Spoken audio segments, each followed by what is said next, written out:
I'm repping Buffs today in honor of all of the Colorado Buffaloes that are in Indianapolis. And I know for a fact there are at least two of them that are there.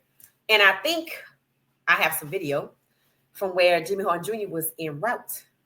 I didn't see anything from LaJohntay, but I do have video of him. So we're honoring the four Buffs that were invited to the NFL Combine. I also learned some new things about this process, the road to the NFL draft, that I did not know yesterday while we were live, which puts a big question mark into the Combine itself. But I think I get it. So we'll talk about that and planned a great show for you today. So let's give the squad some time to join us. Let's see who's out here. I see a few of you out there. Thank you so much. Hit the like button. Hit the like button. If you're new to the channel, please subscribe. And we'll get going. All right. I like to start with some music.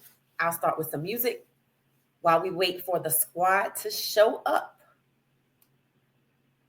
How's everybody doing? I hope you're having a good day.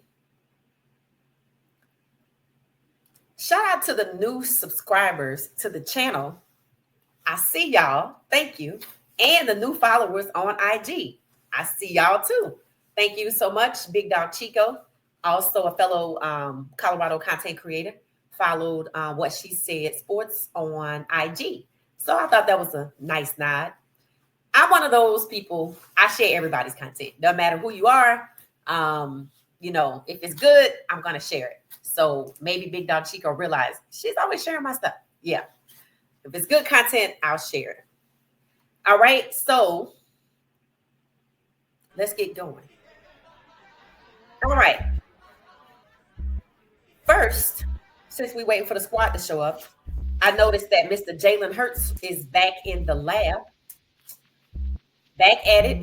Mr. Hurts already had a taste of Super Bowl victory. The first time they went, they were close.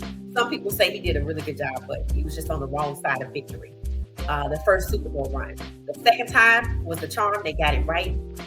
And he's already back at it. Getting it together because he probably wants to make a run one more time. Probably as many times as you can, but I'm not mad. I actually said after this Super Bowl, their performance was so stellar and so strong that I really believe that they could run this back. But remember, they lost their offensive coordinator in Kellen Moore. I don't know who the Philadelphia Eagles have on deck for their new OC. Sometimes that does make a difference. The system, maybe it's a new system. It seems that there's been quite a few changes in Philly since Jalen got there. And he still got to the Super Bowl and they won it. So shout out to Jalen Hurts. We'll be talking about the progress as we go on, because the season's kind of already starting to get it together. Okay, let's see. James, welcome. Is that Jen? Welcome. Hey to the chat. Welcome, y'all. All right. So let's get into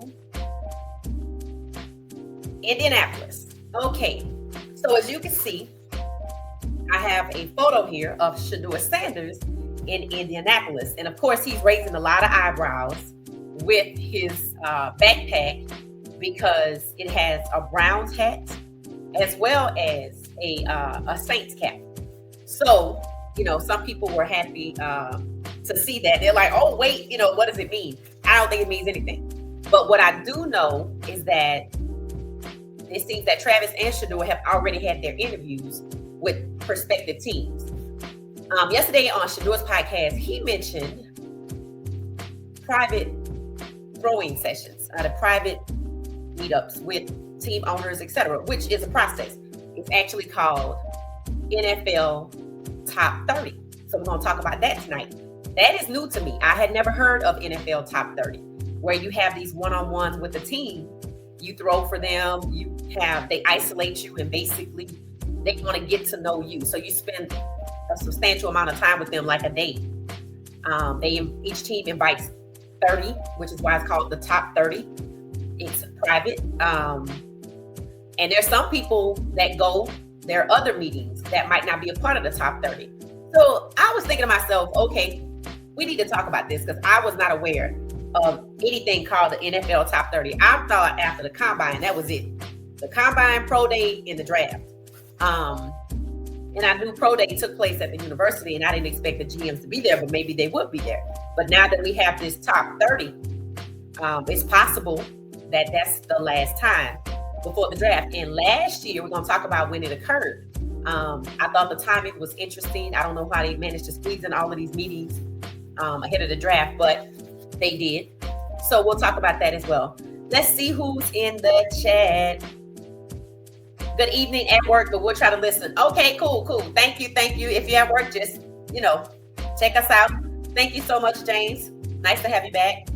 I'm a passionate fan of the game and always eager to connect. Okay, with fellow enthusiasts. Okay, great. Thank you for hanging out with us. Let's see. Watch him throw for more passing yards than any other rookie in 2023, 2025. Who are you talking about? Are you talking about Sheduer? If you're talking about Sheduer, I believe it. I also found out that after the draft, there's something for 7 weeks called rookie development camp. I didn't know that was a thing. So that's the thing. Then there's mini camp. So we'll get into the schedule as we get past the combine and pro day. But I did put some key dates together. But I did want y'all to see that Sheduer is in Indianapolis. And of course, everybody's talking about it. The Browns seem to be one of the teams that keep coming up where Sheduer is concerned. Now, we did see yesterday when we were on, I got a notification. Basically, people were saying that they knew what the Browns' strategy was, etc. I've seen 2 little mini mock drafts come out with this one guy saying, now, I'm not saying that this is the case, but based on the rumblings here at in Indianapolis, it looks like Sheduer will be a giant. So I'm like, oh, okay. When Sheduer was in Vegas, he told us about, they were playing the PS5, and the team that he plays with is the Browns. He has the Browns hat. So people are trying to deduce from different things what's really, really going on. I maintain Shedeur Sanders will be the first player off the board, first overall pick in the 2025 draft. That's my position, and I'm standing by it. Because when they interview with him, they like him even more. Because I guess they hear pretty much what people are saying out here, but then when they sit down and talk to him and they realize, man, this young man is really, really him. Yeah, he is. That's why everybody loves Sheduer. So, we'll talk about that as well. Okay, James said, yes, Sheduer. He's a passer first.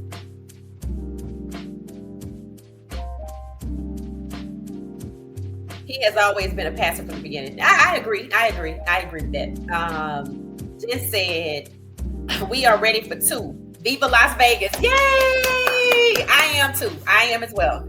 I think a lot of people are. I think it's going to be exciting.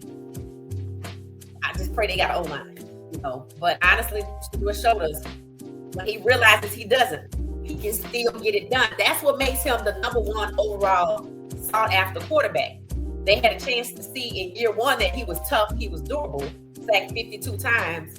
Then in year 2, the second year at Colorado, they had the chance to see, he can get it done. I'm telling y'all, that Baylor game, if you go listen to the last 2 minutes on YouTube, I think Buff's commentators were talking and they captured the last 2 minutes. It's on video. It is so exciting.